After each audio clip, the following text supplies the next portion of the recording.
Bienvenue à Empreinte et Impact, le podcast où nous découvrons comment l'environnement influence notre santé et notre bien-être. Que vous soyez curieux de savoir comment les produits chimiques présents autour de vous peuvent vous affecter ou que vous cherchiez des moyens pratiques de vivre de manière plus saine, vous êtes au bon endroit. Ce podcast, présenté par l'Association pour la santé environnementale du Canada et l'Association pour la santé environnementale du Québec, met en lumière la sensibilité chimique multiple, l'importance des choix des produits sains et peu toxiques et ce que cela signifie pour les personnes vivant avec cette condition, puisque plus d'1 million de Canadiens sont diagnostiqués avec la SCM. Nous sommes ici pour sensibiliser, offrir des ressources sur l'accessibilité, la prévention et construire une communauté plus saine et inclusive. Plongeons ensemble et explorons comment nos empreintes laissent un impact durable sur notre santé et notre planète. Alors, bonjour à tous, bienvenue à notre podcast Empreinte et Impact. Je suis votre hôte Marco et aujourd'hui nous allons aborder des conversations vraiment importantes sur les droits des personnes handicapées, notamment autour de la sensibilité chimique multiple, SCM. Nous avons la chance d'avoir Laila Refait avec nous aujourd'hui de l'Arch Centre du droit des personnes handicapées. Arch est un acteur clé des droits des personnes handicapées en Ontario depuis 1979, luttant pour la justice et l'égalité, en particulier pour les personnes handicapées confrontées à des défis financiers. Aujourd'hui, nous parlons du travail d'Arch, du soutien juridique disponible pour les personnes handicapées et des grands enjeux du droit handicap que Laila et son équipe abordent actuellement. Que vous soyez personnellement concerné par le droit du handicap ou simplement curieux d'en savoir plus sur la manière dont le droit du handicap s'applique à la SCM, vous trouverez beaucoup d'informations utiles dans cette conversation. Alors, bonjour Laila, merci d'être avec nous aujourd'hui. Bonjour, merci de m'avoir invité pour parler d'un sujet très important. Oui, en effet. Est-ce que tu peux donner juste une petite introduction? Je sais qu'on a une question d'introduction, mais juste un petit bonjour. Oui, oui, absolument. Moi, je suis avocate avec Arch depuis 2017. Euh, et puis, on pratique dans plusieurs domaines de droit, notamment les droits de la personne et spécifiquement le droit des personnes handicapées. Donc, on focus vraiment beaucoup là, sur les enjeux et les droits concernant les personnes handicapées. Euh, à Arch, on est une clinique juridique notre bureau est à Toronto, mais, euh, mais on pratique, puis on a des clients à travers la province de l'Ontario, spécifiquement. Donc, on a un mandat provincial. On est financé principalement par Aide juridique Ontario. Euh, donc, euh, donc ça, en gros, là, je sais qu'on va en parler un peu plus en détail de qu'est-ce que Arch fait pour les personnes handicapées en Ontario. Mais juste pour vous donner un petit aperçu, là, la plupart de mes commentaires aujourd'hui vont être liés vraiment à la situation en Ontario, incluant les lois ontariennes spécifiquement. Je vais commencer avec la première question. Laila, vous êtes engagée dans ce domaine depuis un certain temps. Pouvez-vous nous raconter comment vous êtes devenu impliqué dans le droit des droits humains et droits de la personne et ce qui vous a inspiré à vous concentrer sur les droits des personnes handicapées au Canada? Oui, absolument. Donc, comme j'ai dit, ça fait depuis 2017 que j'étais avec Arch. Avant de venir à Arch, je travaillais dans une clinique communautaire plus régionale en Ontario. Puis, je pratiquais pas mal plus qu'est-ce qu'on appelle la justice sociale. C'est un peu plus général là, comme pratique, mais on pratiquait plutôt du droit des locataires et aussi le droit de l'assistance sociale. Donc, les gens qui sont sur l'assistance sociale ou ils reçoivent l'assistance sociale, soit le bien-être social ou bien l'assistance sociale pour les personnes handicapées. Donc, c'était vraiment plus du droit ou une pratique plus générale dans ce sens-là. Et puis, je travaillais là pendant plusieurs années, mais ça venait à un certain temps dans ma carrière que je me suis dit, écoute, il y a des problèmes de plus systémiques qui se passent pour les personnes handicapées. Et puis, je voulais vraiment m'impliquer de façon plus concrète, là, de comment apporter ces changements-là. Et c'est là que je me suis trouvée à Arch, que c'est une organisation qui fait beaucoup de travail au niveau systémique pour les personnes handicapées. Et, euh, et puis dans ce sens-là, euh, tu sais, j'ai appliqué, puis je travaille ici depuis, depuis 2017 à faire dans un, dans ce travail très, très important-là pour les gens. Parfait. Ben, la mission d'Arch, Arch est un leader chef de file des droits de la personne ou le droit des personnes handicapées en Ontario depuis 1979. Pouvez-vous nous parler de la mission de la clinique et de l'impact qu'elle a eu pour garantir la justice et l'égalité des personnes handicapées, notamment celles confrontées à des obstacles financiers? Absolument. Donc, je vais vous parler un peu de la mission de Arch, vous donner un peu un résumé de c'est quoi qui est notre mission. Euh, donc, comme j'ai expliqué plus tôt, on est une clinique juridique avec un mandat provincial, spécifiquement pour l'Ontario. Puis, une partie de notre mission, c'est de défendre certainement les droits des personnes handicapées en Ontario, y compris travailler à éliminer les barrières systémiques. Nous, nous faisons aussi la sensibilisation et en commission de dispenser une éducation sur les droits des personnes handicapées. Euh, on travaille à résoudre les problèmes qui ont un impact particulier sur les personnes handicapées, spécifiquement aussi, ou y compris les personnes handicapées à faible revenu. Et puis, comme nous avons un mandat provincial, on fait sûr que notre travail a un impact à l'échelle de l'Ontario au complet. Puis on travaille aussi, on participe beaucoup aussi dans du travail national sur les droits des personnes handicapées, ainsi que on a commission d'influencer la réalisation des normes internationales pour les droits des personnes handicapées au Canada et en Ontario.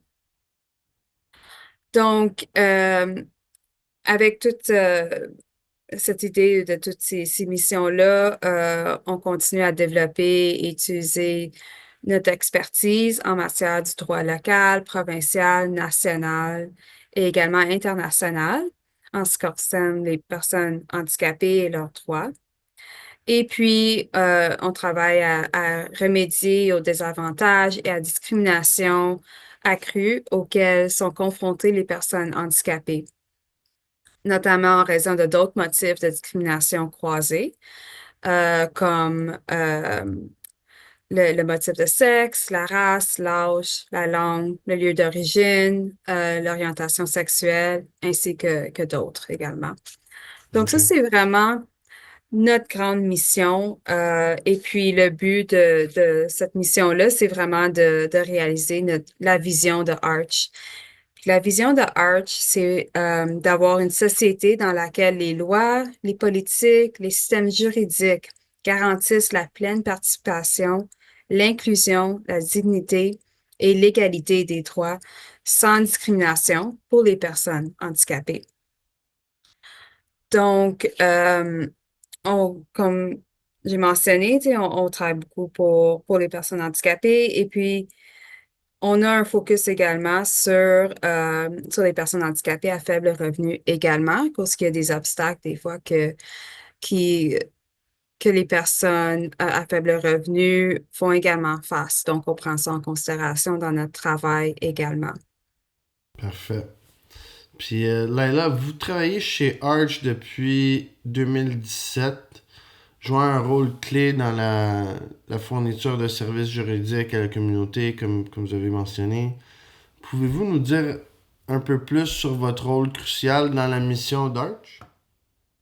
Oui, donc, comme j'ai mentionné plus tôt, je suis avocate, mais je suis également, mon rôle spécifique à Arch, je suis également une avocate, l'avocate bilingue.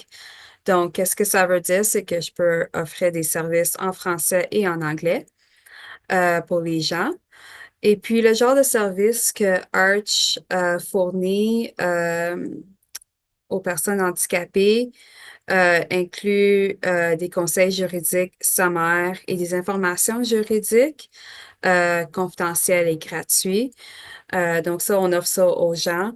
Et c'est vraiment des conseils juridiques vraiment dans des domaines de droit spécifiques que Arch pratique. Donc, c'est pas nécessairement dans tous les domaines de droit, mais des domaines que Arch pratique. Et puis, je peux mentionner peut-être certains exemples, là, comme droit de la personne, l'access, les lois sur l'accessibilité, droit de l'éducation, les accommodements au travail, le droit de prendre ses propres décisions, le droit du transport également.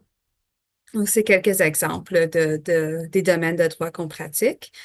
Et puis, si une personne nous contacte pour un conseil, puis c'est pas un domaine de droit que nous pratiquons, nous essayerons certainement aussi d'essayer de trouver le bon service là, pour vous référer. Donc, on offre également un service de référence dans ce sens-là. Um, D'autres parties de mon travail ou ma job, c'est aussi de participer et de représenter des gens, les personnes handicapées, dans ce qu'on appelle des litiges de cas type. Donc, un litige de cas type, c'est vraiment un dossier ou une plainte qui va aller devant un tribunal, puis dans un domaine de droit nécessairement que Arch pratique. Mais ce dossier-là, c'est vraiment, il y a un aspect systémique au dossier. Donc, soit que on croit que le dossier, la décision, va apporter un changement systémique positif pour les personnes handicapées en Ontario, ou bien que ça va changer la loi, en faveur des personnes handicapées, ou bien c'est quelque chose pour clarifier le droit des personnes handicapées. Donc, on représente pas nécessairement dans tous les dossiers, mais on représente vraiment dans des dossiers là, de ce qu'on appelle des cas types. On représente aussi des fois des organisations dans des mêmes cas types également. Mais notre focus principal, là, c'est de représenter les personnes handicapées directement. Puis, dans le cadre de mon travail, je fais aussi beaucoup de présentations éducatives pour directement aux personnes handicapées, également à des organisations ou des groupes. C'est vraiment des présentations pour enseigner aux gens c'est quoi leurs droits dans plusieurs domaines là, de droit. Donc, on a ces présentations-là, soit on les fait en personne, on les fait à travers un webinaire, ou bien on a aussi des vidéos qu'on enregistre là, avant, puis on les rend publiques par après. Et puis on a aussi, on travaille aussi à écrire des matériels pour le public sur, sur des certains sujets là, spécifiques, comme exemple, par exemple, votre droit à des accommodements en éducation, par exemple. Puis également, dans le cadre de mon travail, je fais aussi beaucoup de réformes de loi. Donc, du travail relié à la réforme de loi, que c'est un peu une façon différente d'essayer d'apporter des changements systémiques. Donc, ça peut inclure envoyer ou écrire des soumissions au gouvernement, par exemple, sur des projets de loi qui s'en viennent. Donc, tout ça, ces types de travail-là ou ces types de dossiers-là, ça vient pour vraiment renforcer là, et puis apporter la mission là, de Arch. Ah oui, certainement. Puis, en parlant de situation d'handicap, la SCM est reconnue comme un handicap en vertu de la loi canadienne sur les droits de la personne. Pouvez-vous expliquer ce que cela signifie pour les personnes vivant avec la SCM en termes de protection et de droits juridiques? Oui, certainement. Donc, avant de vraiment rentrer dans la question que vous m'avez posée, je veux juste peut-être juste expliquer un peu la différence entre différentes lois. Vous avez parlé de la loi canadienne sur les droits de la personne. Donc, cette loi-là, spécifiquement, c'est qu'est-ce qu'on appelle une loi fédérale. Donc, ça concerne plus tout qu'est-ce qui tombe sous la juridiction fédérale. Euh, donc, ça peut inclure euh, les banques, le gouvernement fédéral, Service Canada, par exemple, plus spécifiquement, euh, le transport fédéral, comme les trains, les avions. Donc, tout ça, ça tomberait sous la juridiction fédérale et sous la loi canadienne sur les droits de la personne. Puis la raison que je veux vraiment faire cette spécification-là, c'est Mhm. que il y a une autre loi qui aussi rentre en compte quand on parle des droits de la personne, surtout en Ontario, spécifiquement en Ontario. Et ça, c'est le Code des droits de la personne de l'Ontario. Donc, le Code des droits de la personne, c'est aussi une autre type de loi, mais c'est provincial. Donc, ça s'applique en Ontario. Et puis, ce code-là a vraiment une juridiction provinciale. Donc, ça veut dire que n'importe quoi qui tomberait sous la juridiction provinciale, ça tomberait sous cette loi-là également, ou cette loi-là s'appliquerait à eux autres. Donc, quand on parle de juridiction provinciale, on peut parler du transport plus soit provincial ou municipal, les écoles, le travail, autre que des banques ou autre qu'un emploi qui tombe sous la juridiction fédérale. Euh, les services ou la plupart des services en Ontario tomberaient également sous la juridiction provinciale. Euh, c'est vraiment important d'avoir cette distinction-là, surtout ou plus pour la question de si jamais il y a une violation de vos droits, selon les droits de la personne, ça changerait où quelqu'un peut faire plainte. C'est ça, dépendamment là, si c'est sous la loi canadienne ou c'est le Code de l'Ontario. Euh, il y a deux différents tribunaux qui prendraient la plainte.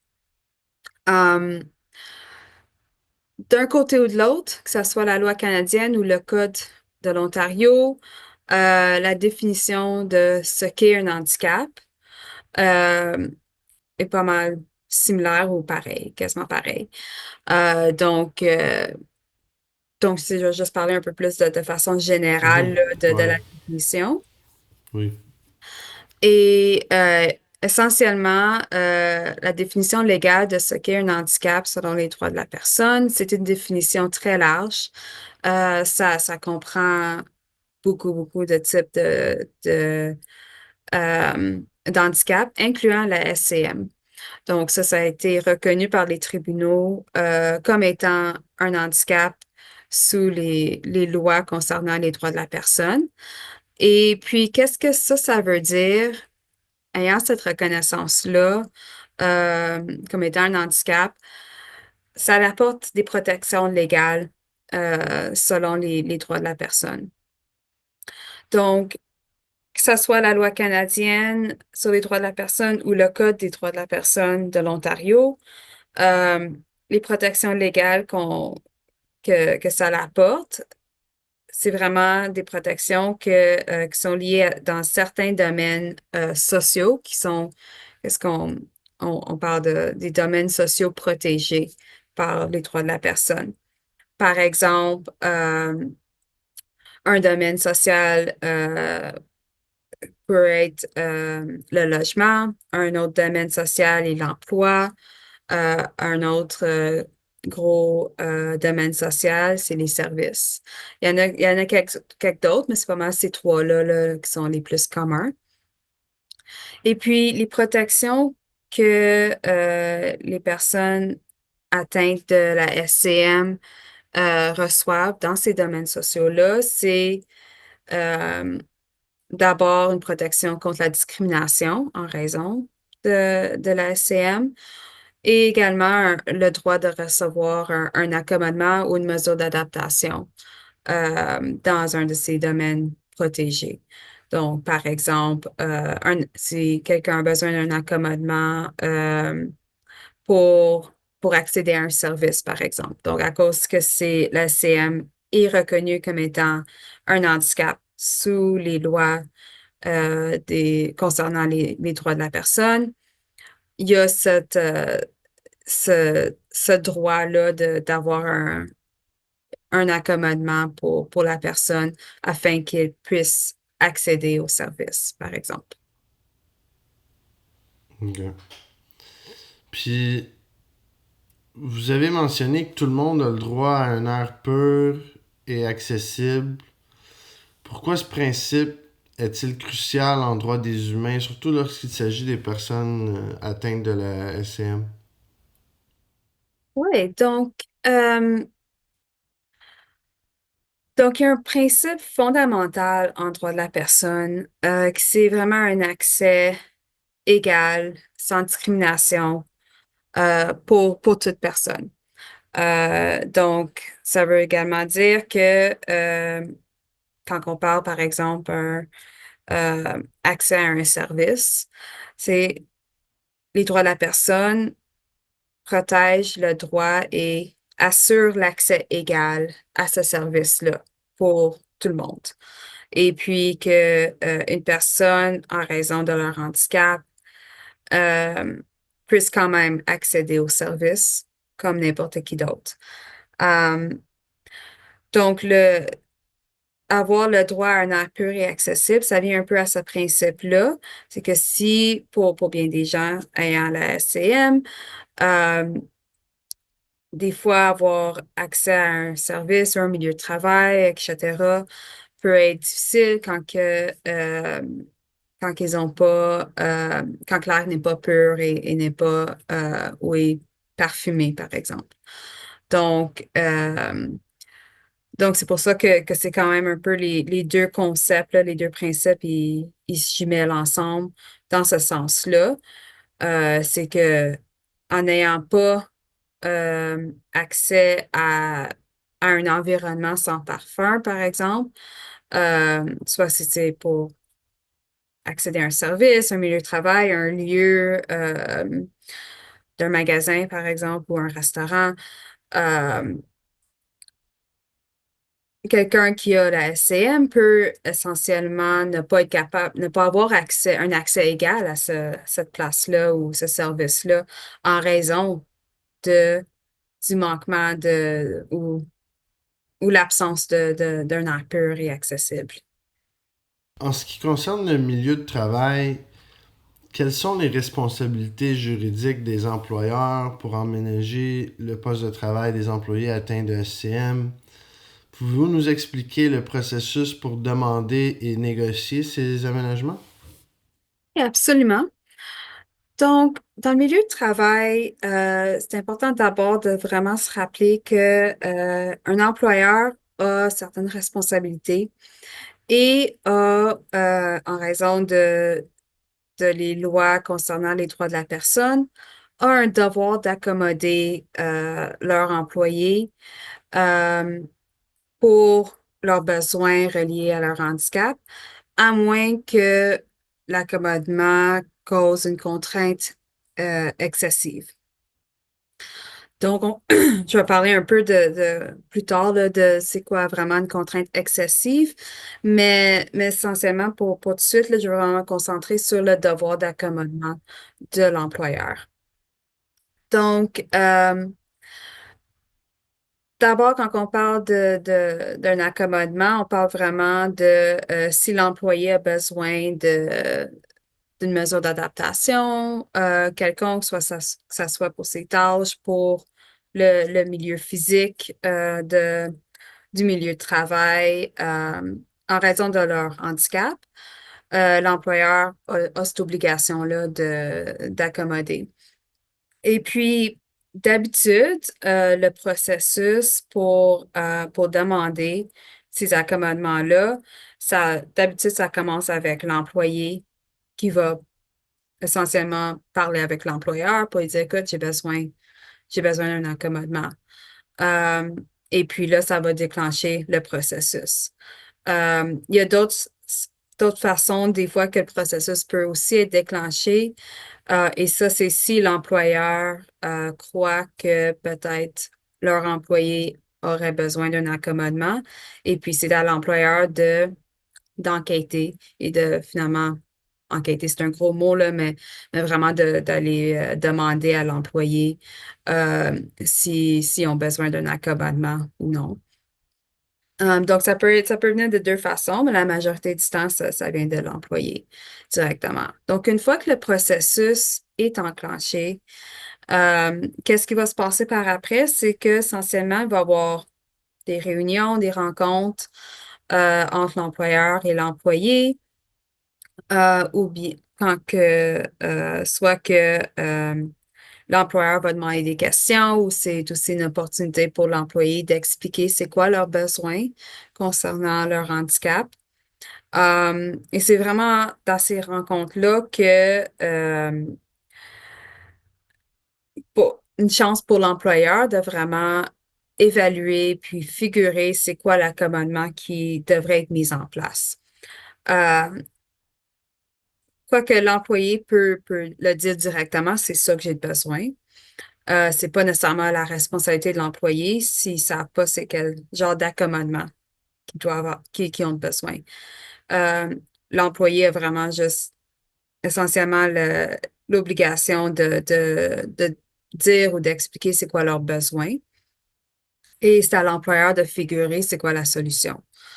Euh, Pendant que l'employeur essaie de figurer ça, ça se peut qu'ils vont demander pour des informations additionnelles, des informations médicales, pour essayer de figurer là, c'est quoi, quel genre d'accommodement qui devrait être mis en place pour l'employé spécifiquement. Et puis, si demande d'informations additionnelles, l'employeur a le droit de demander, a le droit de recevoir de l'information additionnelle, et puis l'employé doit coopérer pour, mais seulement si les demandes sont raisonnables. Puis qu'est-ce que je veux dire par ça? C'est que l'employeur n'a pas nécessairement le droit d'avoir accès au dossier médical complet de la personne. Ça, c'est pas nécessairement un droit de l'employeur. L'employeur a le droit d'avoir de l'information médicale, oui, mais vraiment l'information qui est spécifique aux besoins reliés à l'handicap de l'employé. Euh, donc, donc c'est vraiment limité là, comme information. Et c'est vraiment dans le but de figurer c'est quoi l'accommodement qui devrait être mis en place pour la personne. Euh, et puis, l'information que l'employeur va aller chercher, il doit quand même il a l'obligation de garder garder cette information-là confidentielle. C'est pas à l'employeur de commencer à divulguer toute l'information sur un employé à quiconque là, qui travaille là ou à d'autres personnes, à moins que ce soit nécessaire pour accommoder la personne. Mais la plupart du temps, c'est vraiment là, c'est confidentiel. Et puis, l'employeur a aussi la responsabilité de fournir l'accommodement dans un délai raisonnable. Puis, je veux aussi parler un petit peu d'un type de mesure d'adaptation qui est assez plus commun là, pour les employés atteints de SCM. Et ça, c'est les politiques sans parfum au travail. Donc, ça, c'est quelque chose que la plupart des... C'est un commandement assez commun, là. Donc, ça, certainement, là, si l'employeur n'en a pas déjà une politique comme euh, ça peut être quelque chose qui peut être mis en place. Des genres de politiques sans parfum va vraiment aller aussi le plus loin dans le sens que ça va rendre l'environnement ou le milieu du travail sans parfum, sans fragrance, qui peut vraiment aider là, à accommoder les personnes atteintes de SCM dans le milieu de travail. Donc, une fois que l'employeur a figuré c'est quoi les accommodements qu'il doit mettre en place et puis il les met en place, euh, c'est aussi la responsabilité de l'employeur de faire des check-ins avec l'employé de temps en temps, juste pour faire sûr que les accommodements sont en place fonctionnent et puis ça va bien. Et deux, à savoir si soit qu'il faut avoir des modifications au plan d'accommodement ou bien s'il y a d'autres accommodements qui doivent être aussi mis en place. Donc, c'est un devoir. Le devoir de l'employeur est un devoir continu. Ça ne l'arrête pas au moment qu'ils mettent en place les accommodements. Ça continue pour s'assurer que tout va bien là, et faire des modifications si nécessaire. Ouais. C'est c'est l'hérité des gens avec la SCM, c'est qui ont beaucoup de défis dans le milieu de travail. Si on Mhm. disait quels sont les défis les plus courants auxquels les personnes atteintes de SCM font face au travail et que peuvent faire les organisations, les entreprises pour lever ces obstacles et rendre les lieux de travail plus accessibles. Oui, je suis entièrement d'accord. Là. Il y a beaucoup de défis que les personnes atteintes de SCM y font face. Je pense que peut-être un des plus gros défis, c'est quand que l'employeur a une politique sans parfum au travail, mais cette politique-là n'est pas suivie par les autres, soit les autres employés, soit si c'est un milieu de travail qui est ouvert au public, tu sais, les membres du public et tout ça. Euh, et puis, dans cette situation-là où la politique n'est pas suivie par tout le monde, c'est-à-dire que c'est plus un environnement sans parfum, euh, il y a certaines choses que l'employé peut faire et il y a certaines choses qu'ils n'ont pas de contrôle dessus, là. Mais une chose qu'un employé peut faire, c'est vraiment de parler avec l'employeur à propos des violations de la politique par les autres employés. Euh, c'est vraiment à l'employeur de s'assurer que tout le monde suive leur propre politique, tu sais, dans le milieu de travail. Ouais. Euh, c'est un peu plus difficile quand c'est un milieu de travail qui est ouvert au public, euh, dans le sens que, tu sais, si ça serait à l'employeur de dire à ses clients qui viennent dans le milieu de travail de ne pas porter de parfum, c'est un peu plus difficile de contrôler ça, mais encore une fois, là, c'est une discussion à avoir avec l'employeur, à savoir Mm. qu'est-ce qu'ils peuvent faire ou peuvent pas faire pour s'assurer que la politique sans parfum est suivie par les autres. Euh, un autre défi, là, c'est quand l'employeur refuse catégoriquement d'accommoder. Donc, soit que ils jugent que c'est trop difficile, que dans leur tête, ça se fait pas, ou quoi que ce soit, quelques raisons que ce soit, euh, pour, pour des raisons peut-être plus traditionnelles, dans le sens que, tu sais, peut-être qu'ils croient pas que la CM est un handicap, même si la loi dit autrement. Donc, ça, c'est des défis, là, des fois que de plus de type l'attitude là, de l'employeur qui peut rendre ça difficile pour les employés à obtenir euh, les accommodements ou les mesures d'adaptation au travail. Ça, c'est vraiment une question plus d'éducation là, au niveau des employeurs. Hmm. Um, Bien souvent aussi, on voit que des employeurs peut-être demandent trop d'informations médicales. Euh, Encore, ça revient vraiment plus aussi là, au niveau de manque d'éducation, mais euh, à un moment donné, ça devient leur demande d'informations médicales afin d'accommoder, devient déraisonnable, devient trop d'informations qu'ils n'ont pas besoin d'avoir. Et puis ça peut amener beaucoup de défis, puis ça peut amener des délais à avoir l'accommodement que l'employé a besoin. Et puis, spécifiquement aussi, là, les personnes ou les employés atteints de CM, bien souvent sont demandés de tester l'accommodement que l'employeur veut donner ou veut offrir pour voir vraiment si la personne va être affectée par, des fois par l'environnement, si oui ou non l'environnement est parfumé ou pas.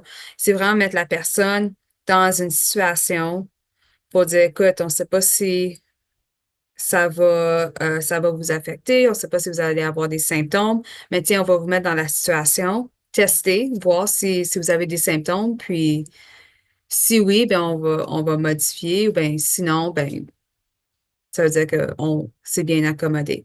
Et ça, c'est vraiment une situation ou un défi que les personnes atteintes de CM sont placées dans cette situation-là, puis vraiment dans le sens de il faut que il faut qu'ils soient affectés, faut qu'ils se mettent dans une situation où ils vont avoir des symptômes, ou qu'ils vont être affectés euh, afin de figurer si oui ou non, ou ils ont besoin d'un accommodement.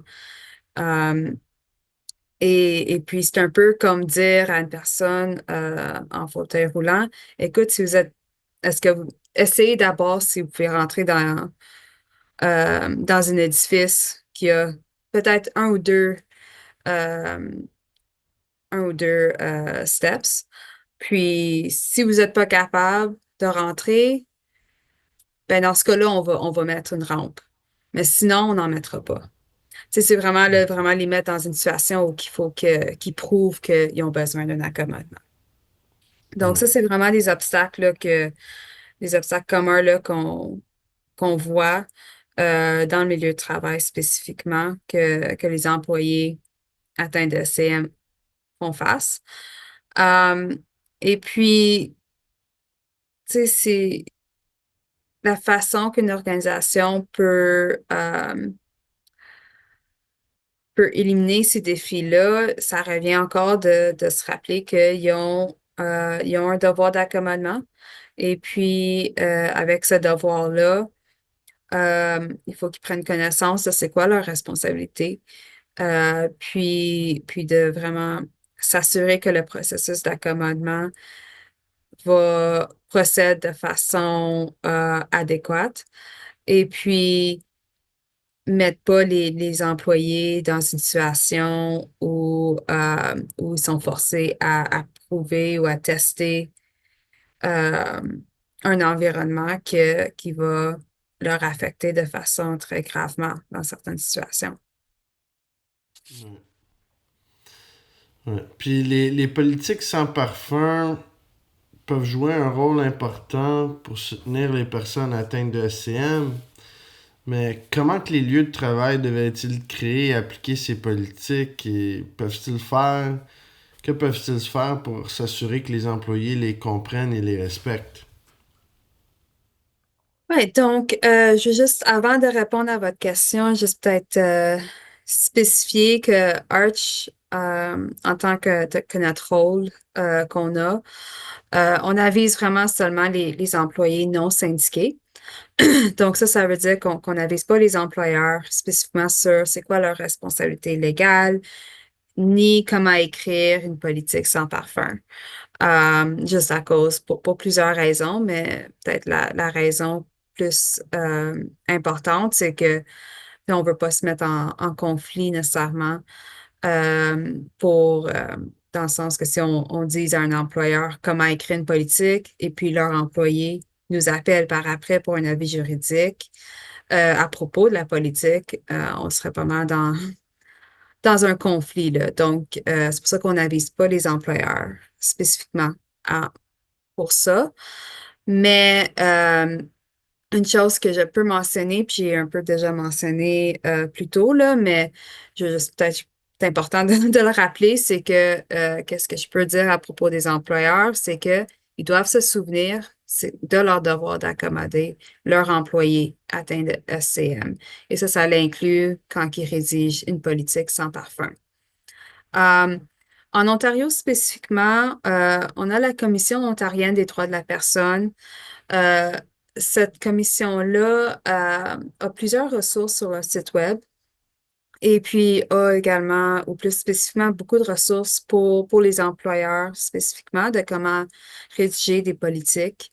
Donc, j'encouragerais là, les employeurs d'aller lire les ressources qui sont situées sur le site web de la Commission ontarienne des droits de la personne. Ok, merci. Selon la loi canadienne sur les droits de la personne, les aménagements doivent être fournis sauf si cela cause une contrainte excessive. Comment définissons-nous contrainte excessive dans les cas de SCM? Et quels facteurs sont pris en compte pour déterminer si un aménagement est trop difficile ou coûteux à mettre en place? Oui, donc je l'ai mentionné un peu plus tôt également, là, tu sais, c'est la question de si un accommodement cause une contrainte excessive. C'est vraiment une question une, une limite, disons, légale du devoir d'accommoder. Et puis quand on parle de qu'est-ce qui peut causer une contrainte excessive, on parle spécifiquement que si un accommodement apporterait des coûts excessifs pour soit le fournisseur de services ou l'employeur, etc. Euh, mais ça peut, quand on parle de coûts excessifs, il faut aussi considérer, ou ils doivent considérer s'il existe des sources de financement externes. Euh, et puis, une contrainte excessive peut aussi être liée à une préoccupation importante en matière de santé et sécurité. Donc, c'est vraiment là, ces facteurs-là de façon générale, pas juste pour les personnes atteintes de CM, mais en droit de la personne de façon générale, là, c'est vraiment les coûts et préoccupations en matière de santé et sécurité qui pourraient, puis je veux vraiment répéter, là, qui pourrait être une contrainte excessive. Là, spécifiquement, là, dans le cas de coûts excessifs, on entend souvent les fournisseurs de services, des employeurs, etc., dire ça coûte trop cher. C'est pas possible là, qu'on puisse payer pour cet accommodement-là ou pour vous accommoder. Euh, c'est pas une question que ça coûte l'argent. C'est pas juste ça. Faut que ça soit Pour que ça soit une contrainte excessive, on parle vraiment d'un coût qui est vraiment là, qui va au cœur de l'organisation. Euh, que l'organisation telle qu'elle, avec leur budget, ils peuvent vraiment, vraiment, vraiment pas payer pour l'accommodement. Ils peuvent pas, ça marcherait pas avec leur budget. Il n'y a pas de chiffre magique pour qu'est-ce qui pourrait être un coût excessif. Ça dépend de l'organisation. Un petit magasin qui un mom and pop, euh, tu sais, qu'est-ce qui pourrait être un coût excessif pour eux autres serait différent que Walmart, par exemple. Hmm. Tu sais, donc, le budget n'est pas pareil. Mais c'est vraiment pas juste une question de si ça coûte de l'argent. Même dire que ça coûte trop d'argent, c'est même pas assez. Il faut vraiment que ça soit excessif en relation avec leur budget spécifique. Et puis, seulement après une considération de s'il y a des sources de financement externes qui peuvent les aider à payer pour l'accommodement. Des préoccupations en matière de santé et sécurité, ça, c'est vraiment aussi, là, ça dépend c'est quoi la préoccupation essentiellement.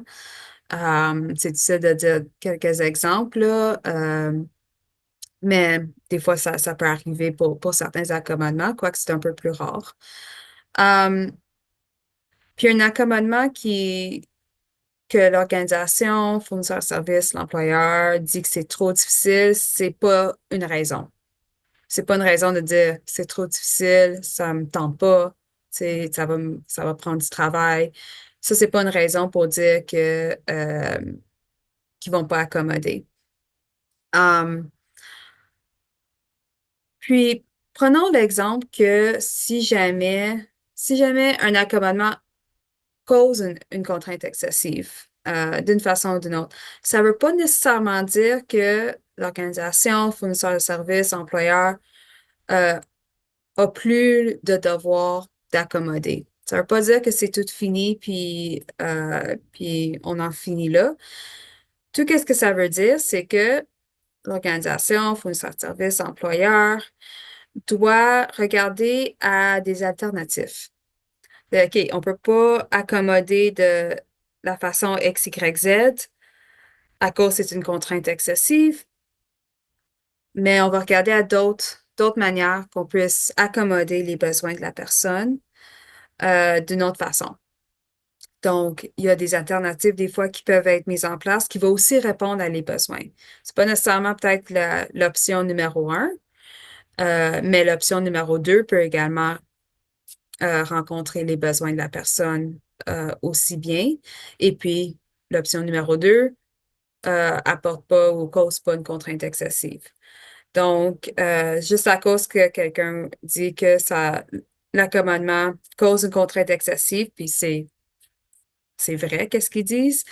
Ça veut pas dire qu'ils ont plus de devoir d'accommoder, ça veut juste dire que on continue les discussions, puis on essaie de figurer s'il y a une autre manière d'accommoder. Ouais, c'est comme dans un milieu de travail, comme un bureau. Aujourd'hui, il y a beaucoup d'options de travail à distance. Des fois, ça, c'est une manière d'accommoder plus facilement. Mais il y a d'autres emplois où est-ce que c'est impossible de, de travailler de la maison et Mhm. que les employeurs devraient faire les modifications, les accommodements nécessaires pour quelqu'un qui a la SCM, notamment surtout dans les centres de santé publique, les, euh, les centres de transport. Il y a beaucoup de places où est-ce que les hôtels, il y a beaucoup de places où est-ce que les employés doivent être présents et ça peut être difficile pour un employeur de les accommoder, mais il y a toujours des possibilités de travailler autour. Absolument, Ouais. absolument. Donc, il y a des options qui doivent être. Puis, tu sais, c'est surtout dans les milieux de travail, c'est important que, tu sais, les employeurs, faut qu'ils fassent preuve d'un peu de créativité des fois, tu Ouais, sais, ouais, pour s'assurer qu'ils accommodent leurs employés de façon adéquate. ouais. Puis, comme on le sait, la SCM peut créer des réels obstacles pour participer aux activités quotidiennes, comme aller chez le médecin, prendre les transports en commun ou socialiser dans les espaces publics. Que peut faire la loi pour mieux garantir l'accès de ces personnes à ces espaces sans discrimination? Ouais, donc, les lois sur les droits de la personne offrent une protection directe euh, aux personnes handicapées. Euh, contre la discrimination et tout ça, mais seulement dans les domaines sociaux protégés qui sont indiqués dans les lois. Donc, en d'autres mots, il faut qu'il y ait une relation quelconque entre, euh, entre les personnes impliquées là, dans ces situations-là. Qu'est-ce que je veux dire par là, c'est que les lois ne protègent pas nécessairement, en tout cas, comment que les lois sont rédigées maintenant, là, ne protègent pas nécessairement toutes les situations possibles. Euh, mais c'est vraiment plus, est-ce qu'il y a une relation de service entre un fournisseur de service et une personne handicapée? Est-ce que c'est une situation de employeur-employé, locataire-locataire, par exemple? Donc, en ce moment, la façon que les lois sont rédigées, ça rend que les espaces publics parfumés, par exemple, peuvent être un peu difficiles légalement euh, à renforcer des environnements sans parfum. Puis quand je parle d'espace public, tu sais, je parle vraiment là que c'est pas une place nécessairement que c'est un fournisseur de service qui offre cet espace-là, mais c'est un espace euh, où que les gens du public, de façon générale, y accèdent. Comme je peux donner l'exemple très spécifique là, du transport en commun, du transport public. Euh, donc, on parle, par exemple, l'autobus. Euh, donc, il y a une obligation légale, selon les droits de la personne, que s'il y a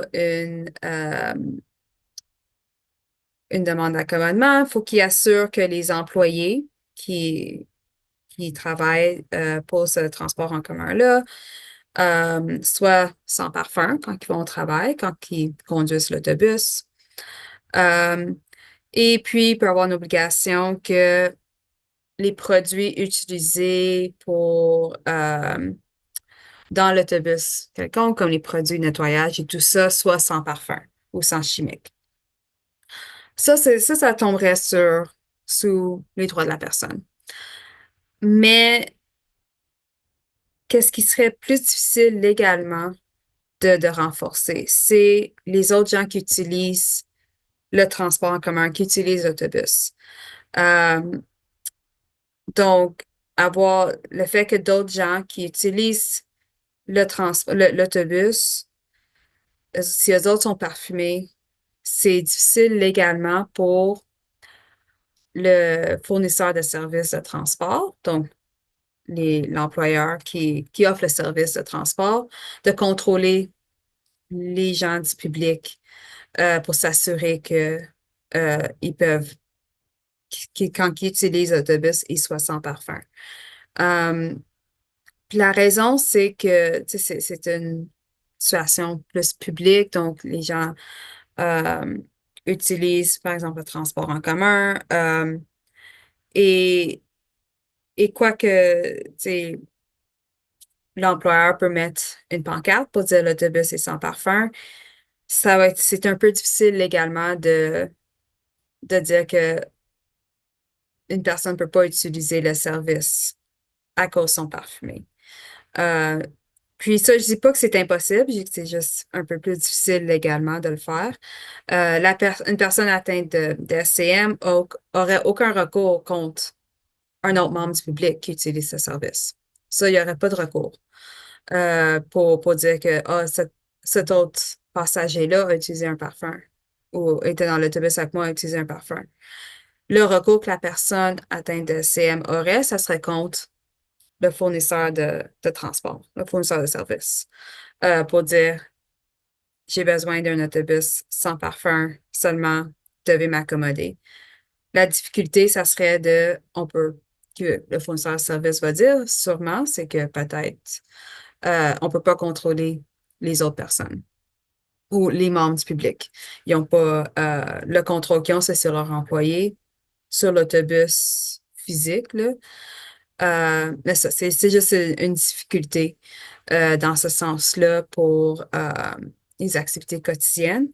Mais dans un autre sens, un bureau ou un centre de santé, euh, c'est peut-être un peu plus facile, pas plus facile, mais plus direct peut-être pour renforcer des politiques sans parfum dans un certain sens. Donc, le médecin dans ce centre de santé-là peut essentiellement contrôler ou s'assurer que leur employé ne porte pas de parfum, que eux-mêmes portent pas de parfum. Ils peuvent pas nécessairement contrôler les autres patients qui arrivent dans leur bureau, au même titre que dans un transport, dans la station d'un transport en commun. Mais, tu sais, il y a d'autres façons d'accommoder. Puis ça, là, on revient encore à ce qu'on a parlé un peu plus tôt, de avoir des accommodements ou des options alternatives. Donc, par exemple, si on prend l'exemple encore du centre de santé, le médecin peut offrir à la personne atteinte de SCM, dire, écoute, on ne peut pas contrôler les autres patients, on a la politique, on a la pancarte sur la porte, mais on ne peut pas les contrôler nécessairement qui rentre, qui rentre pas, d'une certaine façon. Mais qu'est-ce qu'on peut faire, c'est peut-être vous offrir, tu sais, un rendez-vous, le premier rendez-vous de la journée, avant que des gens arrivent puis contaminent l'air. Ou un rendez-vous sur une autre journée qui est peut-être le centre n'est pas normalement ouvert au public. Tu sais, il y a d'autres façons d'accommoder les gens dans des espaces plus publics ou quasi publics dans certains sens-là. Euh, mais de façon plus générale, comment que la loi pourrait mieux garantir l'accès, ça serait vraiment là si on parle ou si les lois adoptent une conception plus universelle, dans le sens que commencer, peut-être ça peut prendre un peu de temps, mais commencer à, à s'assurer que tous les espaces deviennent graduellement sans parfum. Euh, et ça peut aussi, ça peut être fait surtout là, à travers les lois d'accessibilité, qui peuvent venir jouer un rôle très important pour créer une société plus accessible dans le futur. Ouais. Puis, si une personne atteinte de SCM estime que ses droits sont pas respectés, que ce soit au travail, dans le logement ou dans les soins de santé, quelles options juridiques a-t-elle pour se défendre et obtenir les aménagements nécessaires? Donc, je pense que la première chose à penser, si c'est pas déjà fait, c'est demander à parler avec le superviseur ou quelqu'un qui est en charge. Soit tu sais, au milieu de travail ou chez un fournisseur de services, pour vraiment là, discuter de votre demande d'aménagement. Et puis de là, de vraiment savoir que, écoute, c'est quoi vraiment qui est le problème, pourquoi qu'ils ne peuvent pas accommoder. C'est aussi important dans ces discussions-là de continuer de participer et coopérer dans les rencontres, mais aussi de prendre des notes détaillées lors de quelconque réunion là, que vous avez, puis d'écrire à qui vous avez parlé, c'est quoi qu'ils vous ont dit, c'est quoi que vous leur avez dit. Ça serait important si jamais vous devez faire une plainte plus tard. Euh, Très, très important, tu sais, aujourd'hui, on a parlé de façon très, très générale, là, mais très important de consulter un avocat sur votre situation spécifique, parce que votre option peut être différente dépendamment c'est quoi votre situation ou c'est où vous en êtes dans le processus. Euh, donc, j'encourage vraiment là, de façon importante là, de consulter un avocat le plus tôt possible. Si vous êtes résident en Ontario et puis le problème c'est arrivé en Ontario, vous pouvez contacter Arch pour obtenir des conseils juridiques gratuits. Donc, on a des avocats ici au bureau qui peuvent discuter là, de votre problème, vous donner un conseil juridique confidentiel spécifiquement pour votre situation. Et puis, après avoir consulté un avocat, ou même sans consulter un avocat, vous n'avez pas besoin de le faire, là, mais si par après, vous pouvez faire essentiellement une plainte au tribunal des droits de la personne. Euh, et ça, dépendamment, c'est là que ça vient la question de juridiction, savoir est-ce que c'est un employeur sous la juridiction fédérale ou est-ce que c'est un employeur sous la juridiction provinciale. Ça peut déterminer est-ce que vous faites une plainte ou déposer une plainte devant la Commission canadienne des droits de la personne, qui vraiment règle ou traite des plaintes au niveau fédéral. Ou bien, si vous êtes en Ontario, une plainte devant le tribunal des droits de la personne de l'Ontario. Puis si vous êtes dans une autre province, je vous suggère encore une fois, de consulter un avocat dans votre province, mais puis aussi de vérifier quel tribunal là, dans votre province serait la place à porter plainte. Puis une autre chose, je veux aussi juste mentionner qu'il peut y avoir des délais de prescription pour déposer une plainte. Donc, c'est encore une fois très, très Ouais. important de consulter un avocat avant de Mhm. déposer votre plainte. Ouais. Bien noté. Très bien noté. Euh, Fait que Laila, merci beaucoup d'avoir partagé vos connaissances avec nous aujourd'hui. Cette conversation a été très précieuse dans notre communauté. Avant de conclure, y a-t-il autre chose que vous aimeriez partager avec nos auditeurs? Ouais, d'abord, merci beaucoup de m'avoir invité, puis on va avoir une bonne discussion aujourd'hui. Je sais qu'on a parlé de beaucoup de choses. Il y a eu beaucoup d'informations qu'on a discutées. Mais s'il y a peut-être deux, trois points là, à se rappeler, c'est de se rappeler que la CM est considérée comme un handicap selon les droits de la personne. Donc, ça veut dire que il existe certains droits et protections pour les gens atteints de SCM, comme le droit d'obtenir des accommodements pour vos besoins liés à la SCM, et aussi une protection contre la discrimination. Um, je sais, je me répète quelques fois, mais c'est assez important de consulter un avocat si vous avez des questions sur votre situation spécifique. Et puis, si vous résidez en Ontario et le problème s'est produit en Ontario, vous pouvez contacter Arch pour des conseils juridiques gratuits. Donc, merci encore de m'avoir invité, puis d'avoir une bonne discussion là aujourd'hui sur les droits de la personne. Ben, merci beaucoup, Lala. Puis on espère vous revoir sur le podcast dans le futur. Absolument, absolument. Merci. Bonne journée.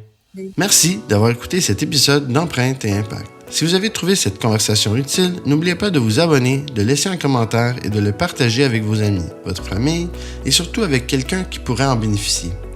Ne manquez pas nos prochains épisodes pour plus d'informations sur la durabilité, la santé, l'inclusion et comment nous pouvons tous avoir un impact environnemental positif. À la prochaine, restez curieux, prenez soin de vous et soyez bien.